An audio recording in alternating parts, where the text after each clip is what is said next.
Welcome inside our studios in Atlanta. It is our Auto Trader tip-off. Get you ready for the C's against the Hawks. Casey Stern, Derek Fisher, Shaquille O'Neal.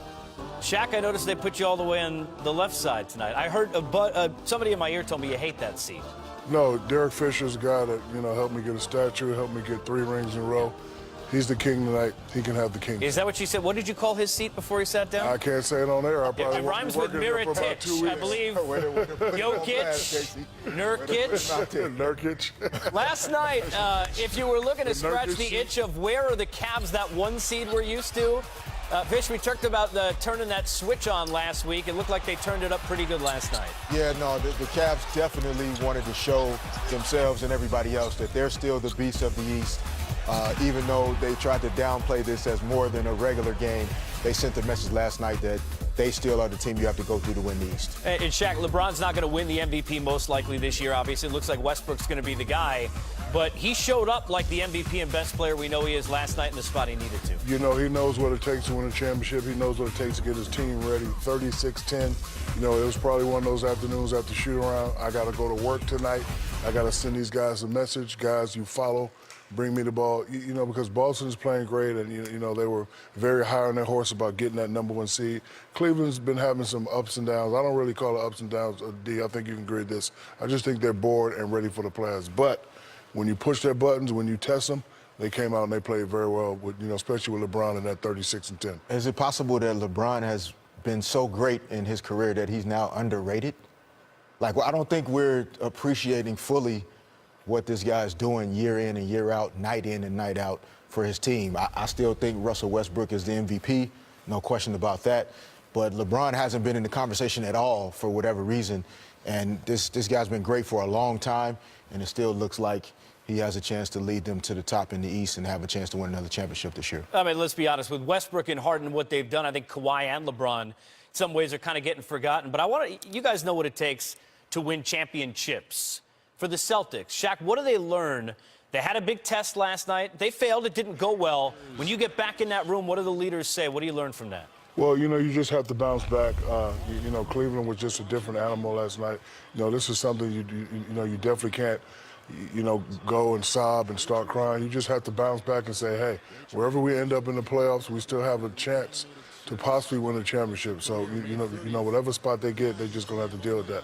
But last night, Cleveland was like, we want the #1 spot because we know we want to be that, have that Game 7 at our place. Derek, Isaiah Thomas and Al Horford, these are guys who play with such a high compete level. You think about Crowder, Bradley, their supporting cast. They kind of are really one of those blue-collar Boston kind of teams they love up in that city.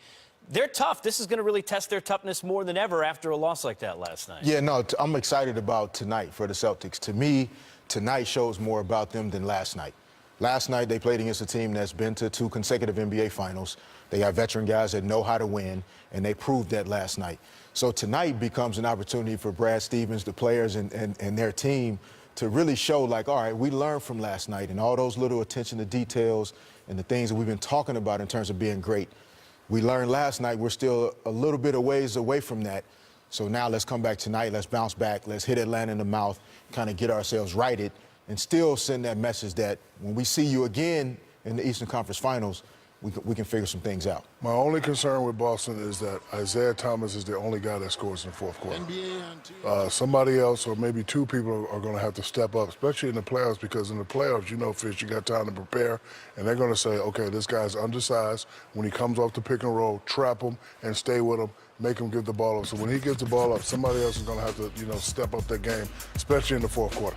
All right, time now for our Auto Trader player comparison. Homecoming, Al Horford back to the ATL, where here now Dwight Howard trying to keep this team in the playoffs. Look, Atlanta, not easy. You got Boston, got Cleveland twice. We don't know whether or not they'll need wins to wrap it up. How about Dwight, Shaq? I mean, look, we know he's not a guy who's going to necessarily be a scorer, but what does he have to do to make his presence felt in this game tonight? Well, he has to, dig in that playoff well tonight, because, Atlanta's in a position where they could be as high as 5, or if they mess around and, go 1-4 or possibly lose all 5 games, they could be out the playoffs.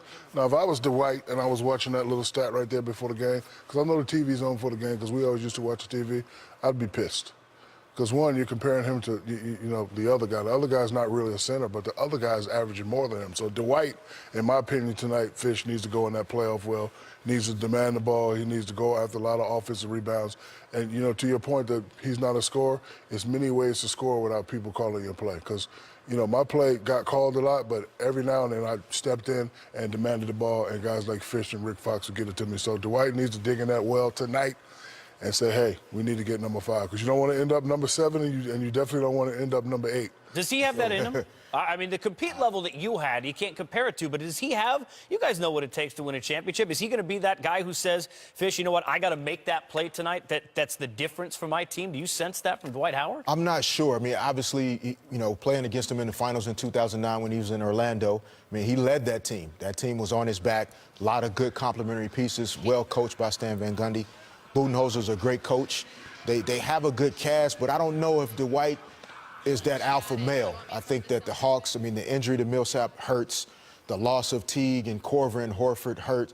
I thought Al Horford was probably the alpha male of that team, and I don't know if Dwight's replaced that presence. Physically, obviously, he's big enough to, but somebody else has to really be the alpha male of these Hawks teams to make sure that they can find a way to end the season a little stronger and be a team that can challenge people in the playoffs. All right, in the movie Demolition Man, you might not remember that. Simon Phoenix, Wesley Snipes, I introduce you to Mr. Schroeder.